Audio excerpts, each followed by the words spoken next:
What's up, my fellow Michiganians, Michiganders, whatever you happen to call yourselves? Welcome to Wolverine State Sports Talk, and it's another depressing Monday. As this Lions defense couldn't stop a nosebleed if it had 20 pieces of tissue paper or 2 whole freaking boxes. It's an absolute embarrassment, and let's get one thing out of the way real quick before I get to the elephant in the room. And this right here is kind of a mini elephant. Let's talk very quickly about Aiden Hutchinson, and this should be a very short conversation. Has he been great? No. But let me just counter with this. We could have drafted Trayvon Walker. Or not really, but still, you get the point. We could have drafted Trayvon Walker. We could have drafted Kayvon Thibodeau. We could have drafted George Karlaftis. And none of these guys would help this defense right now. None of them. Heck, if Myles Garrett was on the board at number 1, let's pretend that he is magically, and then he comes in his rookie season. He would not make enough of an impact on this defense to help it be competitive. So the point I'm trying to get at is, yes, I know he was drafted number 2 overall, and we got to stop this myth of immediate impact. When you're a team in year 2 of a rebuild, you get the player that can be best for you long term. Unless the Lions were looking to compete this season, then Aiden Hutchinson is just someone that you want as a long-term project. That's like saying that Penei Sewell needs to be an all-pro tackle in his rookie season. Clearly he wasn't, but still the right pick at number 7. Because now he's looking like one of the best tackles in the league. So, no, Aiden Hutchinson is not a bust. And no, this is not his fault. Not even close. Even if he does make 1 or 2 sacks, you know what? The Seahawks had guys wide open all day. It wouldn't have made any difference. This defensive line overall, people are getting on Charles Harris, Julian Oruwariye. But the truth is they don't have any time or even very many opportunities to make plays because guys are just open that quickly, and unless they get immediate pressure off the line, which is so hard to do, then it's going to be a completion for 15 yards down the field. It's an embarrassment. So, no, Aiden Hutchinson is not the problem with this defense. Aiden Hutchinson is going to be just fine. Take a deep breath. Relax. He'll get better. That's that. Second point, and this is the elephant in the room. We got to talk about Aaron Glenn because this defense is absolutely unacceptable. And I had low expectations for this defense. This defense was one of the worst in the league last year, but this year it's exponentially worse. I mean, this is an insane level of ineptitude on the defensive side of the ball. And that's with what was supposed to be an improvement in defensive personnel, albeit a slight improvement. But this is the truth. 2 things. Number 1, the scheming has gotten worse every single game. And yesterday, Pete Carroll ran circles around Aaron Glenn. Number 2, the players have gotten worse, which might tie back to point number 1, that it's all due to coaching and schematics not using them correctly.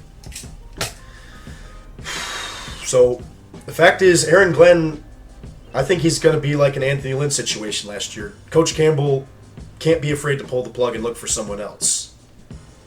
This is just unacceptable, especially against that offense yesterday, which had only scored 36 points through its first 3 games. You got 48 points to a rebuilding team with Geno Smith at quarterback and an entirely new offensive line. That's an absolute embarrassment. And that should be called for a firing. I don't care who you have on defense. So let's get to the players first. I noticed a theme here. And tell me if you noticed a theme with all these players. Oruwariye, Alex Anzalone, Mike Hughes. Those 3 guys, I can say this without question, have gotten exponentially worse from last year to this year. And then I'll add a couple other guys to the name, guys that aren't on this team. A.J. Parker, Jalen Reeves-Maybin. Both those guys were actually key contributors last year. And clearly, they didn't play well enough in the offseason, They didn't have very good training camps, or otherwise we would have re-signed them. So that's 5 guys right there that have gotten much, much worse from the season prior. And Mike Hughes, if you don't know, was a Kansas City cornerback who actually performed pretty well. This year he's been absolutely abysmal, and maybe that ties back to the scheme. So what specifically are we talking about? It's easy to be a fan sitting in, this nice chair saying, oh, Aaron Glenn, your schemes are terrible, yada, yada, yada. But I want to get into some specifics so I don't just sound one of those guys. Point number 1.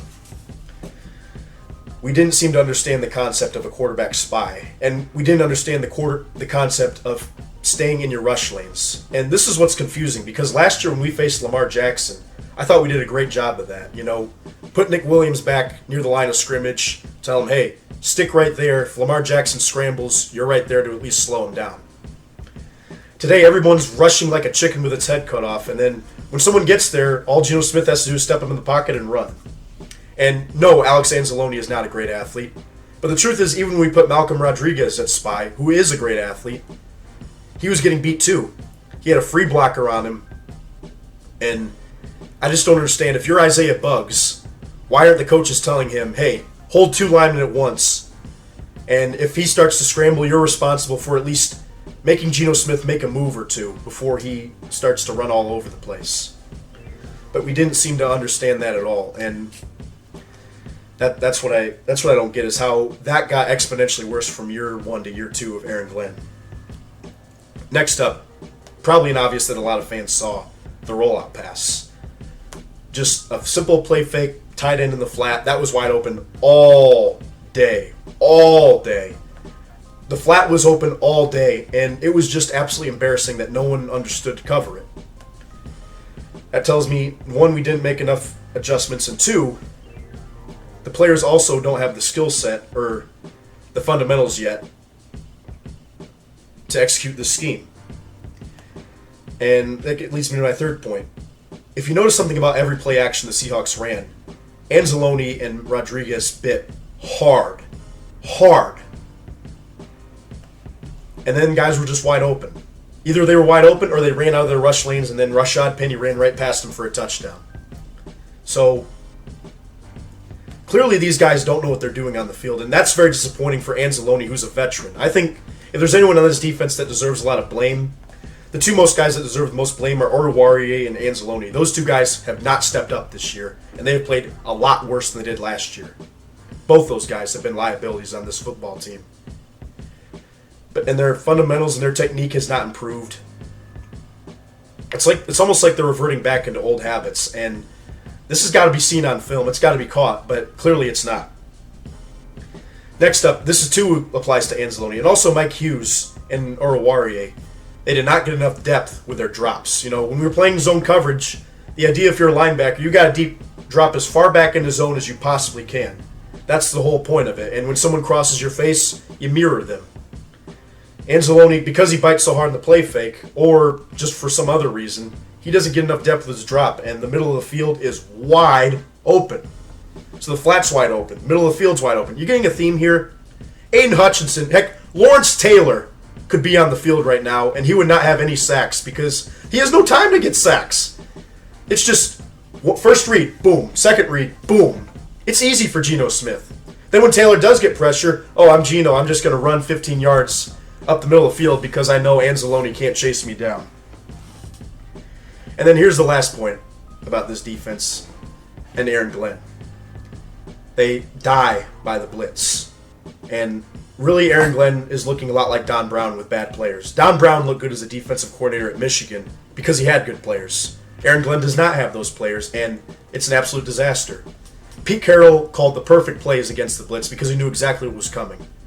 The handoff to Rashad Penny, on that 3rd and 16 was brilliant, albeit it shouldn't have happened because the refs made a bad call, but that's besides the point.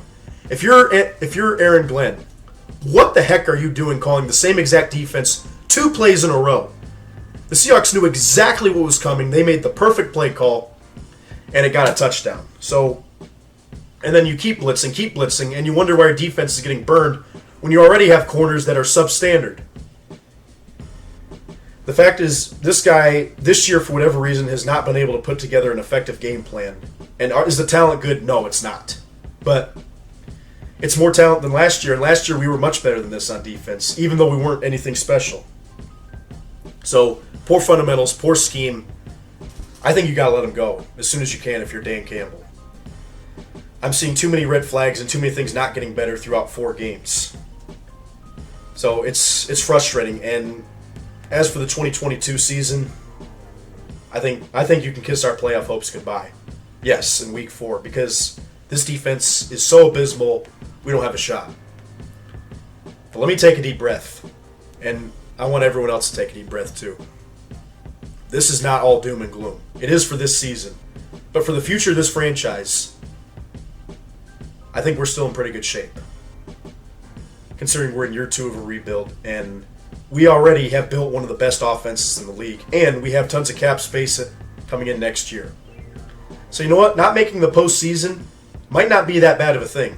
This should help us acquire a good draft position and give us a great opportunity to acquire defensive talent that we desperately need. I think if we could land Will Anderson, that would be absolutely spectacular. We also land that defensive tackle out of Georgia. That would be spectacular as well. And then you know what? You also will get, an early second round pick as well, early third round pick. So really, we're just fine in terms of what we can build. And I think the issues are very obvious. It's all about improving the defensive side of the ball. I think we have a decent defensive line. We just need to get a few more healthy pieces. We need a couple more pieces at linebacker. We need a lot of secondary help. But you know what? I saw the Jacksonville Jaguars flip their entire roster since they had tons of cap space in 1 year. And the Lions could very easily do that in 2023. So, we're still not in bad shape. And as for Aaron Glenn and Dan Campbell, the good news is Dan Campbell has already shown that he can be bold in the middle of the season and make the changes necessary. Last year he fired Anthony Lynn midseason, and that clearly was the right move, promoting Ben Johnson to OC, and that helped our offense exponentially. Now it's one of the best offenses in the league. So, the fact is Dan Campbell can do this. We can do this as a franchise. We can get this right.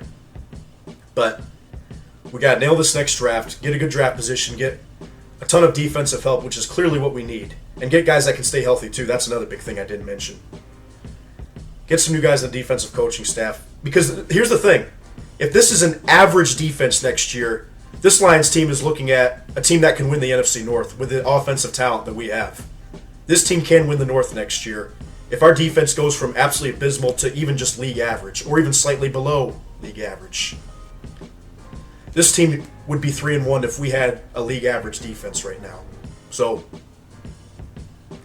that's just the fact of the matter is, forget about this season, forget about where Aiden Hutchinson was drafted.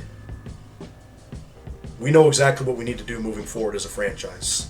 And we have all the opportunity in the world to do it. So, yet again, even though it's disappointing we're not going to make the postseason, and this loss was unacceptable. Don't get it twisted.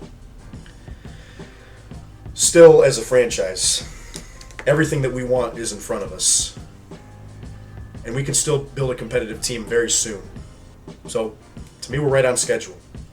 And not making the wild card, not losing the first round of the wild card might not be the worst thing in the world. So, I just want to continue to see this offense play great because I think they will. I want to see what guys on defense can prove that they belong on the field next year, because a lot of these guys are getting cut next year. Let's just be real. I think it's very possible Oruwariye is not on this team next year. That's really what I'm going to be looking at the rest of this season. And then 2023, I expect a very active offseason, a very good draft from Brad Holmes as usual. And then we should be looking at possibly winning the NFC North. That should be our goal next year. So, still high hopes for this franchise, but this season overall, it is what it is. Things are not all doom and gloom. All right, thank you all for watching. The Pistons and the Red Wings start their seasons pretty soon, and both teams have plenty of young talent to get excited about. So, I'm looking forward to that. I'll get a video on about Michigan football and their very impressive win against Iowa. Thank you all so much for listening. Go Lions, and have a good rest of your day.